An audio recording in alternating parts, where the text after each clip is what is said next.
ఈ మధ్యకాలంలో నాకు బాగుందంటే కా అనే సినిమా వచ్చింది కదా, ఆ అమ్మాయి నాకు బాగుంది. అంటే ఆ సినిమా తప్ప ఇంకెవరు నచ్చలేదు సార్ పెద్ద ఇప్పుడు మనకి. బుక్కుని మీకు అడిగారు కాబట్టి వెంటనే స్ట్రైక్ అయింది. ఇప్పుడు బాగా మీకు డాన్స్ మీద మీరు దృష్టి పెడతారు, బాడీ లాంగ్వేజ్ మీద పెడతారు కాబట్టి సాయి పల్లవి. అయ్యో అమ్మాయి అద్భుతం, అసలు మాట్లాడొద్దండి. శ్రీలీల బాగుంటారండి వాళ్ళంతా. సాయి పల్లవి అంటే అసలు నేను ఇంకో మాట మాట్లాడండి నేను. అవునా సార్? అంటే అమ్మాయిలో గ్లామర్ అది కాదు, అద్భుతమైన పర్ఫార్మర్ అమ్మాయి, మామూలు పర్ఫార్మర్ కాదు, చాలా అద్భుతం. ఎంతో మంది మనకి గుర్తొస్తారండి, చాలా అద్భుతమైన. సార్ మీ ప్రయాణంలో మీరు ఇంత భావుకులు, ఇది ఉండబట్టుకోలేక అడుగుతున్నా, మీకు ఎందుకు బ్యాగులు ఇష్టం అని ఎలా అడిగితే అడుగుతారు. మీ స్త్రీలతో మీ సంబంధాలు ఎలా ఉండేవి చిత్ర పరిశ్రమలో? నాకేంటో తెలియదండి, నాదంతా మానసికమైన సంబంధం తప్ప ఫిజికల్గానే పెట్టుకోనండి. ఏంటో తెలియదు నాకు ఎవరితోని. నాకు ఓ హీరోయిన్ అని ఏదో చాలామంది చెప్పుకుంటారా, ఆ మనిషితో సైతం నాకు ఫిజికల్గా నాకు ఎవరితోని సంబంధాలు లేవు. కానీ మీకు ప్రేమ కలుగుతుందా? అదేంటోనండి, మనిషి మీద ఒక ఇష్టం. ఇప్పుడు సినిమాలు ఉదాహరించడం చాలా పెద్ద ఇదిగా ఉంటుంది, బాగోదు. మానసికంగా నేను ఇష్టపడడం తప్ప ఇదేం చేయను. ఓసారి ఒక ఇన్సిడెంట్ జరిగిందండి, బ్యాంకాక్ వెళ్ళామండి. కొందరు రైటర్స్తో పాటు బ్యాంకాక్ వెళ్ళాల్సి వచ్చింది ఒక అతను కలవడానికి, ఓ హీరోని. నాతో పాటు వచ్చిన ఒక యంగ్ రైటరు ఒక రూమ్ చూపించి, ఈ రూమ్లో పలానా డైరెక్టరు పేరు చెప్పనండి, 5 అమ్మాయిలతో ఒక రాత్రి గడిపాడండి. నేను అసలు అది విన్నాను కానీ నేను ఏమాత్రం నాకు అది సహించలే, ఏమాత్రం ఆ మాట శబ్దస్ఫోరకంగా నాకు అనిపించలే.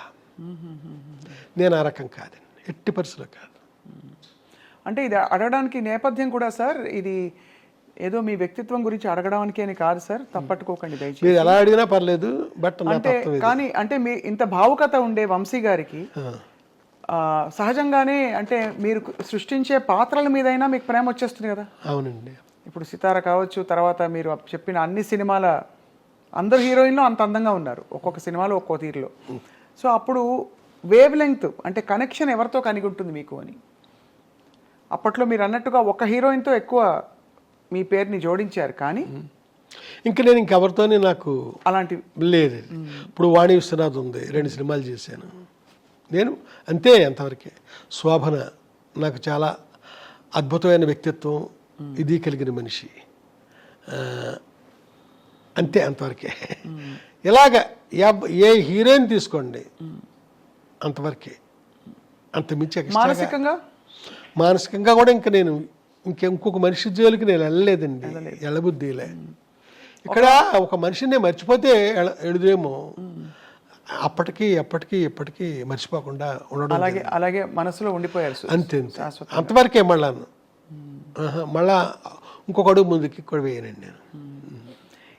సార్ ఇలాంటి ప్రేమ వంశీ గారికి కలిగినా, ఎవరికి కలిగినా, నాకైనా ఆయనకైనా మనిషి లేకపోవడం బాధ ఉంటుంది కదా సార్. ఆ బాధను ఎలా సమాధానపరుచుకుంటారు? ఏమని చెప్పుకుంటారు మీకు మీరు? ఈ మనిషి నాకు ఇష్టం, ఈ మనిషి నాతో లేరు. ఏమండి ఇది ఒకటి చెప్తానండి, నిన్న ఒక ఫోటో చూశానండి. ఆ ఫోటో ఎవరిదంటే జమున గారిది. నేను డైలీ శుభోదయాలు పెడుతుంటారండి. అవును, ఫేస్బుక్లో కాదు, మామూలుగా పంపించేవాడిని మీలాంటి ఫ్రెండ్స్కి, మీకు కూడా పంపిస్తాను. అలాగే కొంతమందికే పంపించేటప్పుడు ఇప్పుడు మా వర్మ, చిరంజీవి వర్మ అని అతను, అంటే ఇప్పుడు నా తాలూకు యూట్యూబ్ ఛానల్ అంతా చూసేది అతనే. అతను ఫేస్బుక్లో కూడా పెట్టేస్తున్నాడు ఈ శుభోదయాలు. అయితే నిన్న జమున గారు లేకపోయినా ఆ మోగ మనసులో గౌరీ నా గుండెల్లోనే ఉంది అనేదో రాశానండి నిన్న. ఆ శుభోదయం అనగా రేపటిలో వస్తుంది. సార్ ఫేస్బుక్లో మీరు పెడుతున్న, అంటే మీరు పంపిస్తున్న శుభోదయాలు ఫేస్బుక్లోకి వస్తున్నాయి.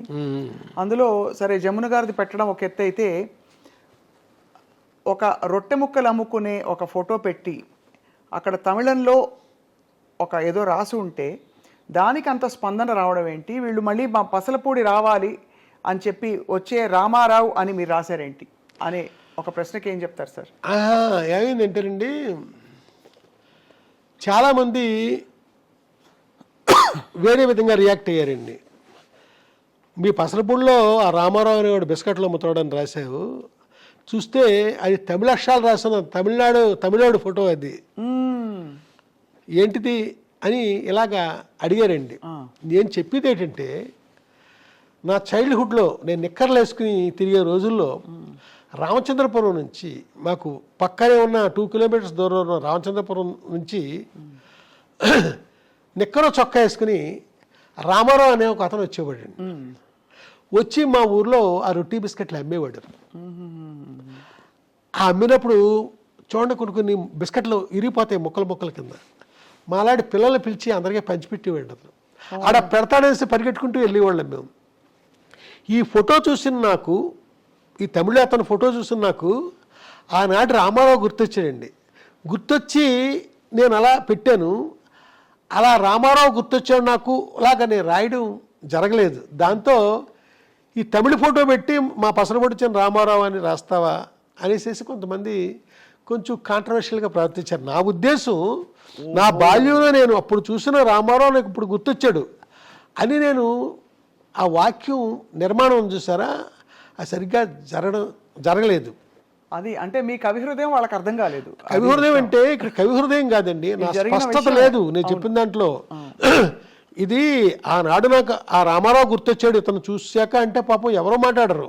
అవునవును. నేను రాసిన దాంట్లో ఆ స్పష్టత లేకపోవడం వల్ల జనం నన్ను అపార్థం చేసుకున్నారు. ఈ ఫేస్బుక్ సాధ్యమైనంతగా నేను కరెక్ట్గా అన్వయించేలాగే నేను చెప్తానండి. శుభోదయం ఏది పెట్టనియండి, నా జీవితానికి అది అన్వయించినప్పుడే నేను దాన్ని తీసుకుంటాను తప్ప పొరపాటుని, లేదా పలానా స్వప్న లైఫ్లో ఇలాగా అని కూడా నేను చెప్తాను, పలానా రామారావు రాజుబాబు అలాగా అని చెప్తానండి.